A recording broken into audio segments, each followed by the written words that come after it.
এটা তোমরা বিশ্বাস করবে কিনা জানি না, কিন্তু এই ঘটনাটি একটি সত্যি ঘটনা যেটা আমার সঙ্গে ঘটেছে। আজ থেকে প্রায় 1 বছর আগের ঘটনা।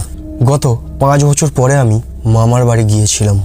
মামা আর দিদার জড়াজড়িতে আমি ঠিক করেছিলাম এবারের গরমের ছুটিটা আমি ওখানেই কাটাবো।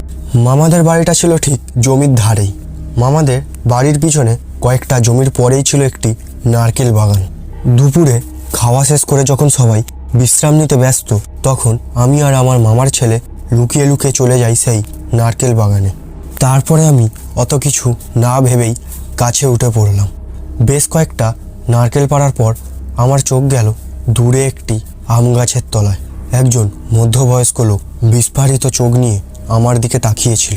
তাই ভয়ে নেমে পড়লাম আর অন্য গাছে ওঠার সাহস দেখালাম না। তাড়াতাড়ি বাড়ি চলে গেলাম। পরের দিন আমি ভয়ে দিদাকে সব বলে দিলাম। দিদা রীতিমতো স্তব্ধ হয়ে গিয়েছিল।